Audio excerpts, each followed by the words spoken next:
everybody. Okay, today I wanted to introduce you to Smokey. You say hi, Smokey.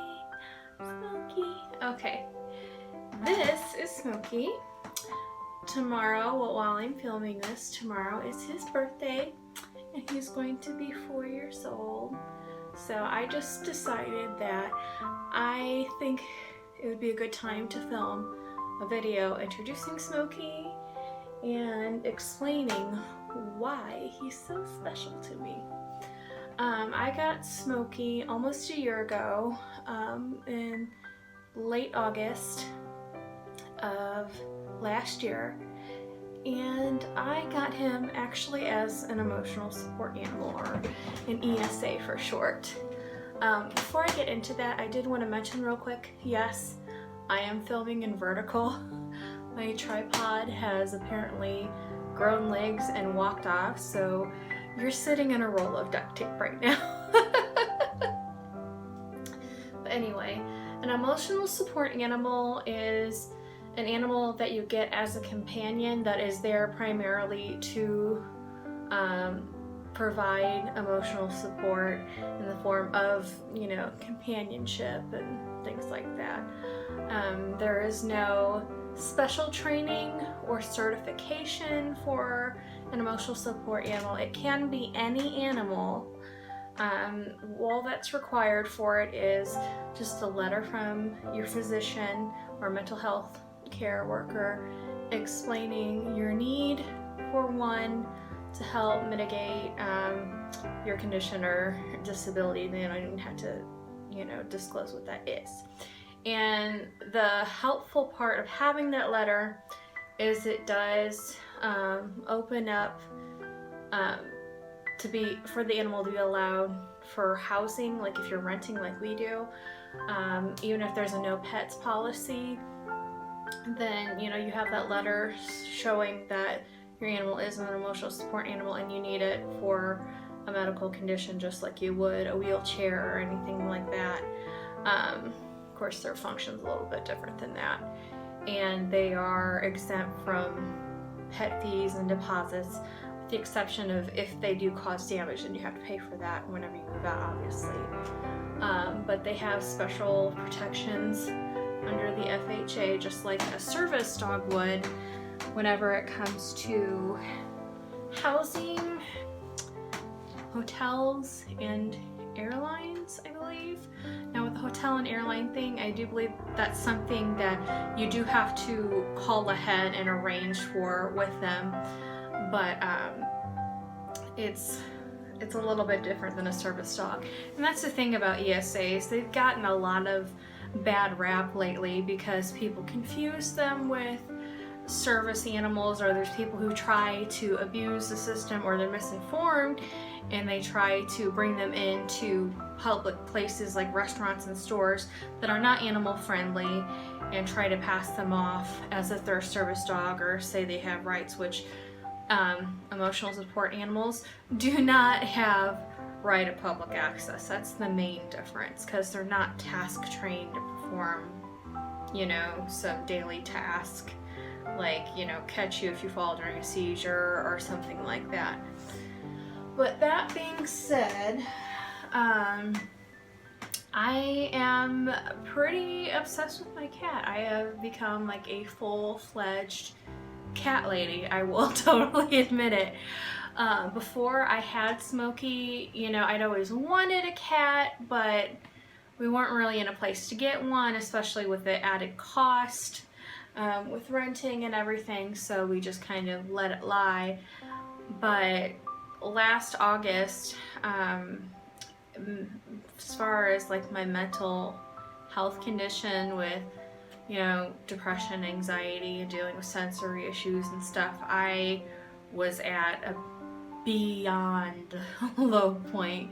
I had started counseling and such. I was on medication. They tried, lots of medication. I was at the point where I could not work. I'm still not able to work right now, just to be honest, but that's in combination with mental health issues, and then I have some other physical stuff going on that I won't get into in this video. But August was probably one of like the darkest times of my life. You know, there were several things going on in my life. I was going through a lot of changes. There were changes that I needed to make, but I was too scared to make, or I just felt too down and trapped to make. I just really felt like I wasn't myself. I didn't really have control of my life, and everything was just kind of snowballing. And so I was at the point where I was honestly just, you know, having thoughts of giving up and, you know, thinking of, you know, ways to give up and things like that. And that's a very scary place to be in. You know, I've had dark times kind of like that off and on throughout my life because I've struggled with depression and mental health since I was a child. But for some reason last year was just particularly bad.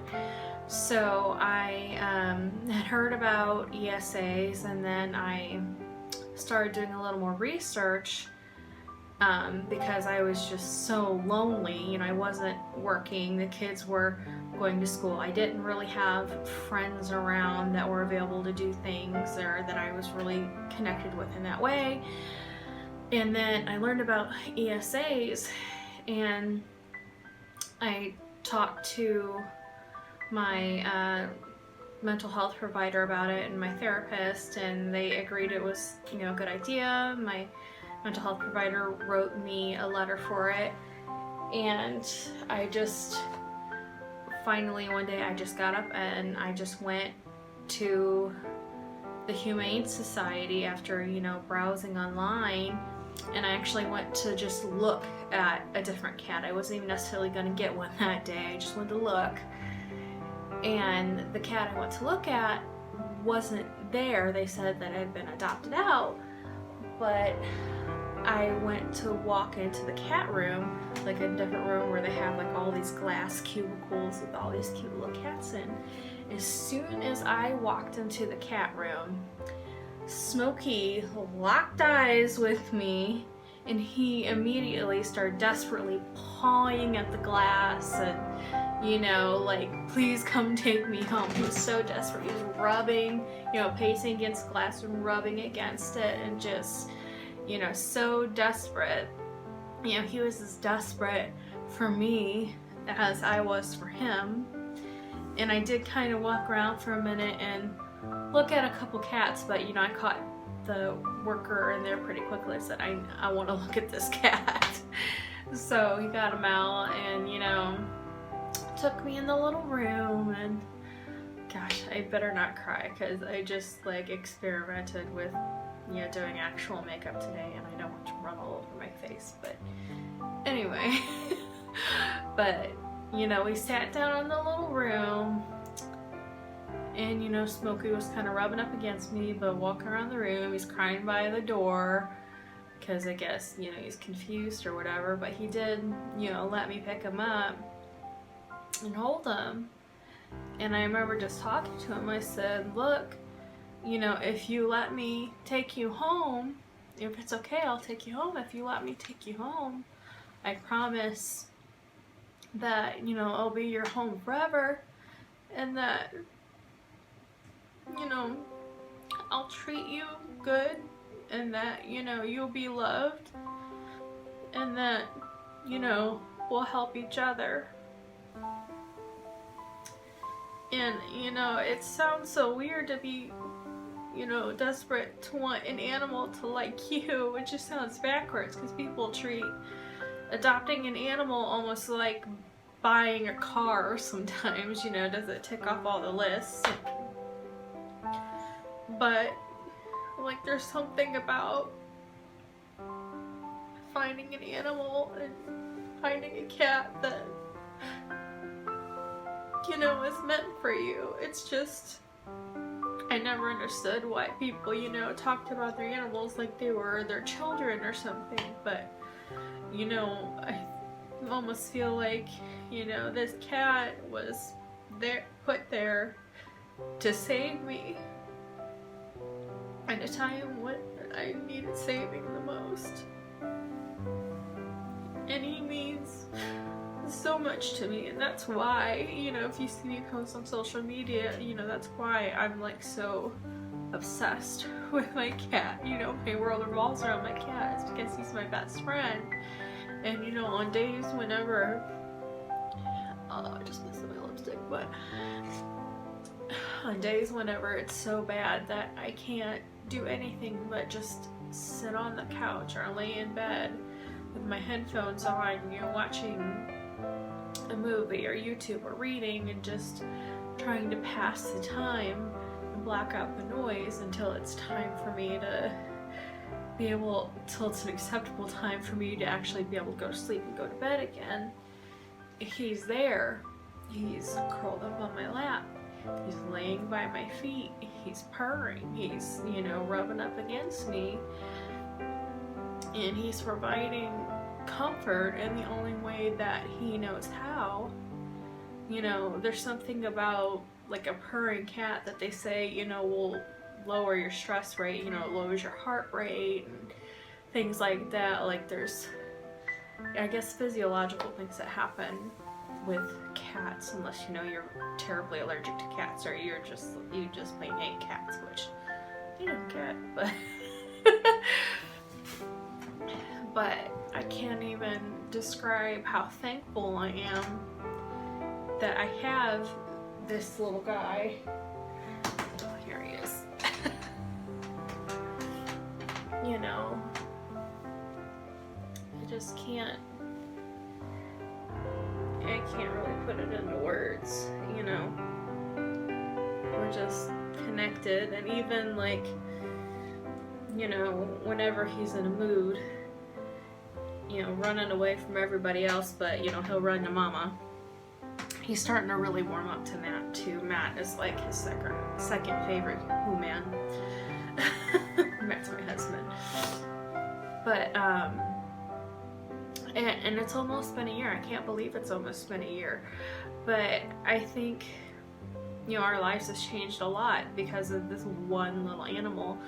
We were in a worse off living situation than we are now, you know, and having issues with like our landlords and stuff. And one of the things that kind of propelled us to move to where we are now is the issue with the cat. They weren't making accommodation like they were supposed to, and that was a whole big hullabaloo, which I'm not going to get into in this video.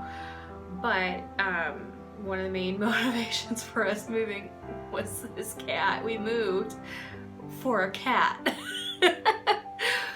But, you know, we're in like we're still renting, but we're in like a much better place, much newer, nicer place, nicer landlords that, you know, maintain the place and we have like a great relationship with. And, you know, it's just overall, I mean, I can't say, you know, how thankful I am that he came into my life whenever he did. I would say, sorry, I'm gonna use a hand towel here. I would say, you know, right now I'm in a better place than I was in the fall, just so you know. You know, I still have a lot of issues that I'm dealing with, but, you know, I'm thankful. I can't put it any other way. That's really why I made this video, is because, you know, I'm thankful. It's something that I'm thankful for.